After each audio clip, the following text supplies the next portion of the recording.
안녕하세요, 김민우입니다. 현대소설을 좀 보겠습니다. 자, 얘는 첫 시작부터 바로 A 블록 설정이 되어 있는데, 일단 박스 쳐져 있건 블록 설정이 되어 있건 밑줄이 쳐져 있건 소설이니까 서사적 기능을 대비하라고 말했습니다. 그러니까 좀 뭐랄까 간단히 말하자면 어쨌든 전체를 봐야 돼요. 부분적으로는 답이 해결되는 걸 해결될 때도 있는데, 어쨌든 서사는 제시된 부분의 전체 텍스트의 서사의 맥락을 이어받으니까 전체적인 서사의 입장에서 서사적 기능을 생각해야 된다고 얘기했습니다. 일단 유태림에 박스 쳐져 있는데 한시름 놓게 된 유태림 심리가 나오고, 이 아이의 허봉도 안달형 교양 얘기 나오는데, 물은 태림에 대해 내 태림은 쏘아봤다. 태림의 심리 태도가 나오죠.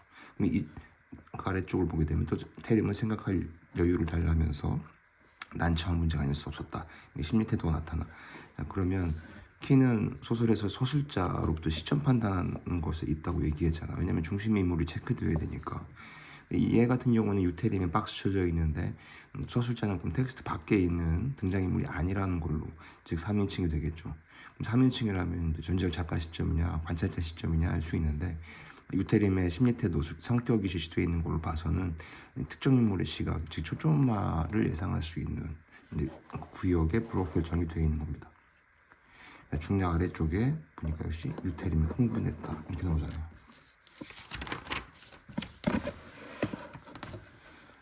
자, 그 다음 페이지 텍스트 중간 부분에서 거칠어져 숨소리 태림은 느꼈다. 그죠? 침착해지려고 애쓰면서, 그러니까 태림 느꼈다. 침착해지려고 애쓰면서, 그러니까 성격 심리 태도가 제시되어 있는 거 보이죠? 그리고 이제 대화가 이어지는데, 거기에 대해서 그럼 태림이 어떤 입장을 취하는지가 아마 이 텍스트에서의 메인 서사가 될 거로 예상됩니다. 이 부분을 중심으로 문제를 스탠바이 해야 되는 거죠.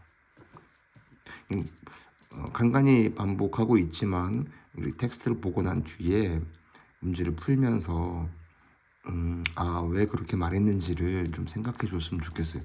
그래서 이 부분을 봤어야 되는 거구나, 다음부터 이런 부분을 주의해야 되는 거구나 하면서 문제와 선택지의 비중을 예상하고 예측하는 연습을 해주기를 바랍니다.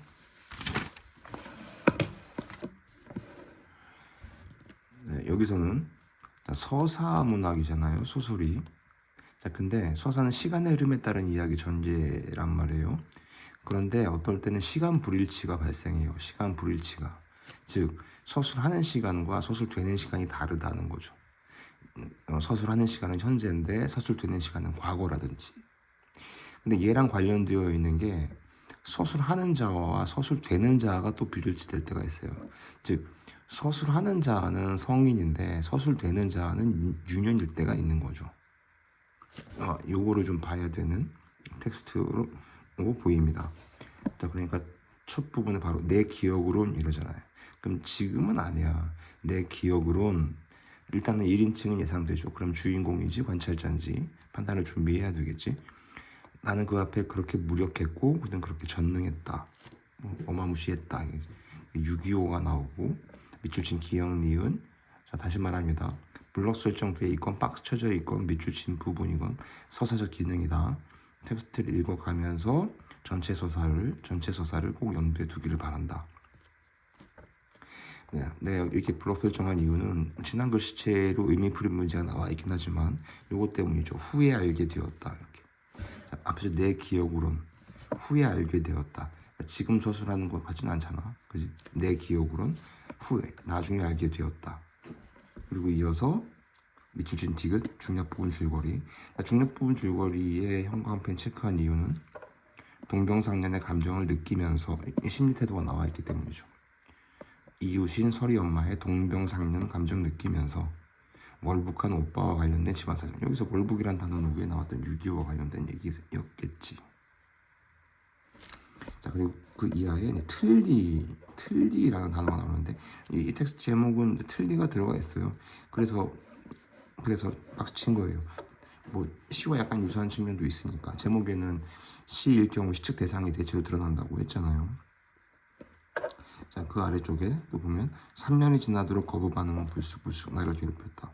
오늘은 3년 전 다르지. 오늘은 자, 그러므로 얘는 1인칭 주인공 시점이 예상돼요. 즉 서술자가 등장인물이지. 서술자가 텍스트 안에 있는 거죠. 서술자가 등장인물이다. 텍스트 안에 있다.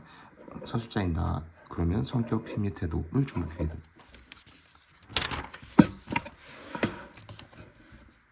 블록 설정. 틀리에 대해서.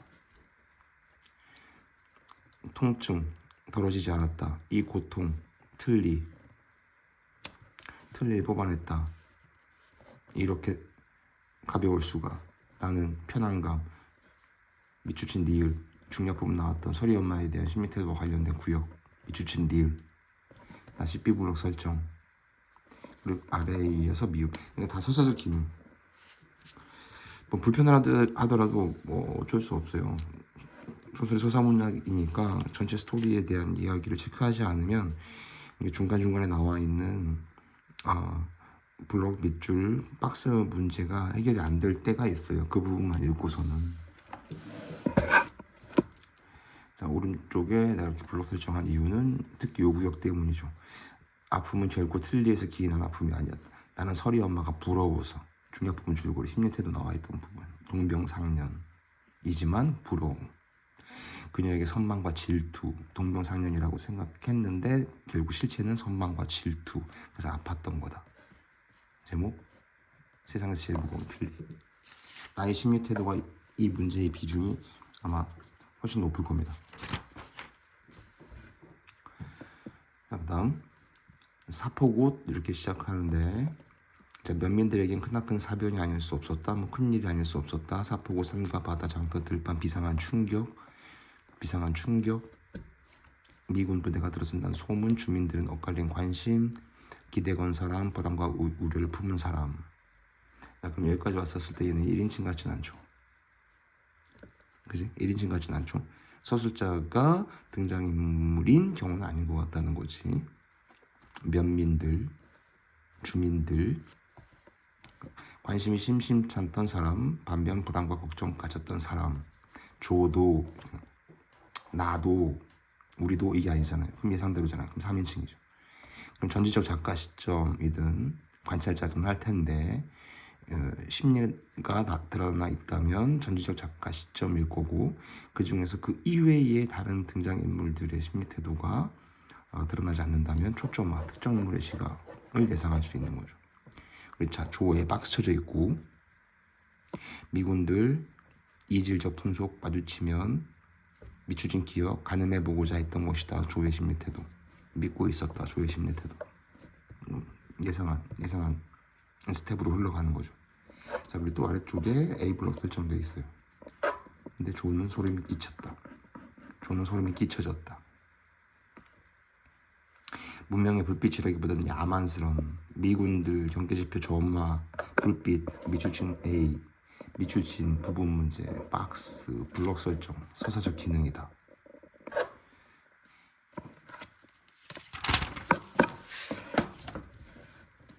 불길, 심리태도, 불안, 견딜 수가 없는 불빛, 미추친 B, 공갈, 협박, 가면. 중략 부분 줄거리, 미군 부대로 인해 사포구 타락한 공간으로 변화된 시류에 한 몫을 잡으려는 부류들로 인해 조는 어업조합전을 물러나게 돼. 어민들은 망연자실을. 아래쪽에 미추친 디귿, 조는 정말 진심으로 싶었다. 심리태도. 그러나 좌절을 해서는 안 된다고. 조의 심리태도. 이쯤 되면 확실한 거죠. 이 테스트는 조의 주변에서 벌어진 일에 대한 조의 심리 태도가 문제 비중과 선택지 비중을 많이 차지할 거라고 예상됩니다.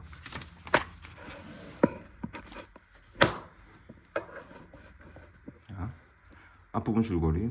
딸내 살림이 어려워지자 손자인 나의 집으로. 그럼 나 일단 1인칭 예상되지. 할머니, 울산에서 장사하다가 장남이 나의 집으로 온 어머니. 나는 자주 심하게 다투는 두 분 사이를 중재하느라 애를 먹는다. 심리태도. 서술자인 나의 심리태도. 자, 근데 여기서 회사에 있던 나 이런 구절이 있어요. 근데 아래쪽 본문 텍스트를 보게 되면 밑줄친 A 거쳐서 밑줄친 B 거쳐서 B 구역에 특히 어린 나를 안고 어머니는 젖먹인 어린 나를 안고 이렇게 나와. 여기서 냄새가 나잖아요. 회사에 있던 나 어린 나를 안고 이게 바로 시간 불일치라는 거야. 즉 서술하는 자와 서술되는 자가 지금 다르다는 거예요. 즉 서술하는 자는 회사에 있던 나 성인, 서술되는 자는 어린이였을 때다 이렇게 나올 수 있다는 거지. 뭐 만약에 앞부분 줄거리만 읽고 서술자 시점에 따라서 예상을 한다면 얘는 1인칭이죠. 그럼 1인칭이면 주인공이든 관찰자든 판단 준비를 해야 되겠지. 근데 얘가 나의 심리 태도에 주력을 하면 1인칭 주인공이 될 거고 내가 본 어머니나 할머니에 대한 얘기를 주력으로 하게 되면 관찰자의 시점이 될 확률이 높은 거고. 자, 근데 아래쪽 다시 어머니는 나를 안고 이 얘기를 하는 거예요.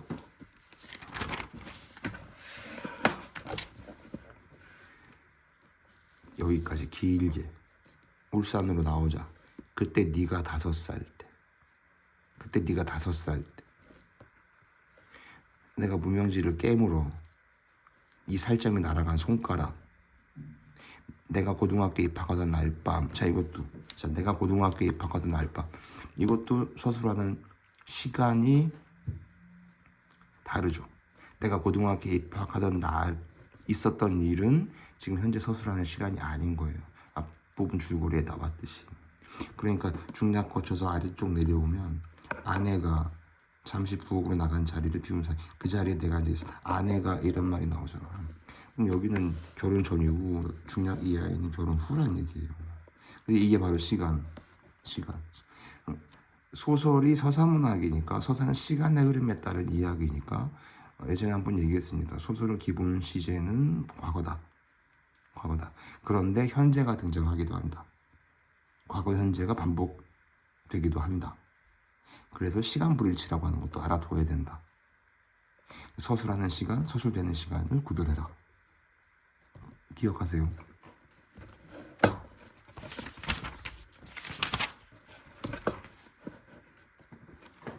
자, 앞부분 줄거리. 고향을 떠나 서울에서 어머니 모시고 사는 그럼 1인칭 아니지 3인칭이겠죠. 치매 증세를 보이는 어머니가 여느 날과 같이 고향집을 그리워하는 행동을 보이자. 고향집을 그리워하는 행동. 서술자의 심리 태도 나오면 뭐 당연히 51% 중요하고요. 그는 했으니까 3인칭일 거라 예상할 수 있잖아. 그럼 동시에 3인칭이라면 다른 주변 인물들의 심리 태도가 등장하는 것도 신경 써야죠. 충동적으로 그는 어머니가 여느 날과 같이 고향집을 그리워하는 행동을 보이자 그날 오후 그는 충동적으로 꼬드메를 향한다. 자, 그럼 줄거리 부분 신경 써라. 어떨 때? 성격, 즉 심리 태도가 드러나 있을 때. 이 성격이 제시되면 주의해라. 그는 충동적으로. 자, 그러다가 아래쪽에 에이블로 설정도 있잖아. 꼬드메 관련 있잖아요. 꼬드메를 향한다. 충동적으로 심리 태도 관련되어 있는 꼬드메 에이블로 설정. 자, 아련한 그리움, 생각하면. 그럼 서술자는 등장인물이 아니야. 그라고 했으니까 맞죠? 그럼 서술자 시점은 3인칭이 되겠지. 그러면 전지적 작가 시점일지 관찰자일지를 예상해야 되는데 얘는 생각하면, 그리움, 생각하면 심리 태도가 드러나 있으니까 전지적 작가 시점을 봐야 되겠죠. 그러면 또 다른 준비를 해야지. 이게 초점하냐, 다양한 인물의 시각이냐. 만약에 그에 대한 심리 태도에 무게중심이 기울었으면 특정 인물의 시각인 거죠. 그러면 그의 어머니가 그리워하는 고향집 꼬드메에 대한 심리 태도가 키가 되겠죠. A블록, B블록, 꼬드메. 자, 중략 아래쪽 전후는 중요하다고 했습니다. 특히 중략 전후에 심리 태도가 나와 있으면 더 주의해라 했고요.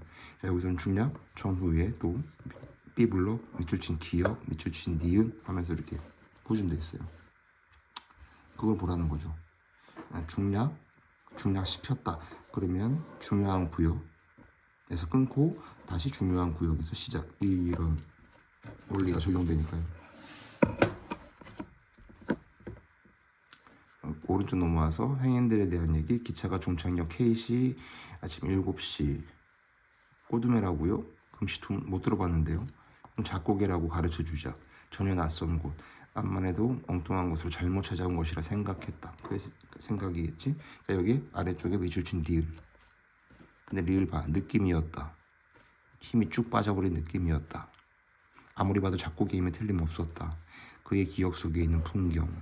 모두가 생각하면 할수록 10여 년이 지난 지금 꼬둠의 마을 고스란히 남아있을 리가 만무했다. 다 심리태도 꼬둠에 대한 서술자의 심리태도가 번복된 구간이라 체크했습니다. 자, 그리고 박스 쳐져 있는 분묘 2장 공고가 나와 있는데 공동묘지, 묘지니까 이제 죽은 돌아가신 사람에 대한 얘기겠지. 까닭모를 부끄러워. 얼굴이 벌겋게 달아올랐다. 심리태도. 대관절 이제껏 어디서 뭘 했길래 모르고 있었. 도망치듯 허둥지둥 관련이 있겠지. 부끄러워. 벌겋게 도망치듯. 그의 심리태도에 주력한 텍스트가 예상대로 맞는 거죠. 그러면 다시 한번 문제 풀 때 확인해 보라니까요. 이렇게 예상하고 예측하고 했던 것에서 문제의 비중과 선택지의 비중이 기울어지고 있다는 것을 확인을 하는 거죠. 11번 줄거리. 나는 재개발로 인해 이제 곧 사라지게 될 고향 산동네를 찾아가면 어린 시절 기억. 그러면 또 냄새나요. 어린 시절 기억을 떠올린다. 그러면 이 텍스트 전체의 서술 시점하고 서술되는 내용하고 역시 시간 부르치가 발생한다는 거 예상할 수 있죠. 일단 나니까 1인칭이에요. 그럼 1인칭이면 주인공일지 관찰자일지 또 판단 준비해야지. 1인칭 주인공이면 서술자가 등장인물이면서 본인의 심리태도를 드러내는 것에 주력하는 게 되겠죠. 근데 바로 이어지는 A블록 설정 봐요. 나는 좋았다. 뭐 이러네요. 그럼 이건 뭐 1인칭 주인공일 확률이 커지는 거죠. 일단은 서사, 시간의 흐름상의 이야기가 서사, 문학, 소설이지만 앞부분 줄거리에 따라서 어린 시절 떠올린다. 그럼 시간 분리치는 이미 예상됐던 거고. 자, A블록. 현재가 아니라 지난 날이겠지. 그리고 밑줄 친 기억 부분 문제 거쳐서 아래쪽에 조그만 짠지 단지가 언급되고 사태에 돌이킬 수가 없었다. 일어나선 안 되는 일을 저지른 것이었다. 밑줄 친 뒤은 앞에 나는 서술자에 관련된 제스처가 다시 취해지고 아래쪽에 나는 어린애답지 않게 몹시 필요하다. 생각이 들었던 듯하다. 요것도 이제 의미심장한 거예요. 생각이 들었던 듯하다. 자, 그러니까 서술자가 나야. 근데 성인의 위치에서 어린애에 있었을 때, 어린애일 때 짠지 단지와 관련된 사태, 사건과 관련해서 그런 생각이 들었던 것 같다 추측하는 거죠. 성인의 위치에서 어린 시절을 서술하고 있는 거예요. 네? 그 이어서 필요하다, 심리태도. 아래쪽 피로감. 밑줄 친 몇 해 전에 있었던 다시 회상하는 것 중에서도 몇 해 전에 있었던 일을 다시 우리 그날 그 어린 시절에 내가 좋았다가 사태에 돌이킬 수가 없는 일을 저지르고 피로감을 느꼈던 그날. 중략부분 줄거리 역시 보이죠? 깨진 짠지 항아리. 눈 속에 파묻고 눈사람 만들어줄 증거인멸 시도한다. 비밀이 탄로날 것이란 생각이 들자. 나의 심리태도. 내가 짠지 사태 사건을 만들어준 거에 그것이 탄로날 것이라는 생각, 심리태도. 그러다가 시간이 흘러서 해질녘. 아무도 나를 보고 아는 체 하는 사람이 없었다. 나는 무척 혼돈스러웠다. 눈사람은 씌워져 있었고 도대체 무슨 일이 일어난 것일까? 어릴 적 생각, 미쳐진가. 가불로 설정되어 있는 곳에 깨진 단지 사건과 관련된 나의 심리태도인데 앞부분 줄거리 탄로날 것과 같은 예상했던 것과 다른 전개. 그렇게 컸다. 아니, 별게 아니지만 이제 이게 그렇게 컸다. 앞서서 얘기됐던 것들은 그러니까 어린 시절이었고 지금 서술하는 시점은 이제 큰 다음이 된다는 것을 알 수 있는 거예요. 요 내용이 키예요. 이 텍스트에서는. 그래서 이번에 설명하게 된 보게 된 텍스트에서는 진짜 소설이 서사문학이고 서사문학은 시간 중요한데 그 시간 불일치되는 사건들에 대한 이야기가 여러 개 몰려 있었던 것 같습니다. 앞부분 텍스트에서도 봤지만 뭐 뒤쪽에 갈수록 좀 더 몰려 있네요. 이번 경우에는. 오케이. 소설에서 시간 불일치 나오면 주의해야 됩니다. 여기까지 하겠습니다.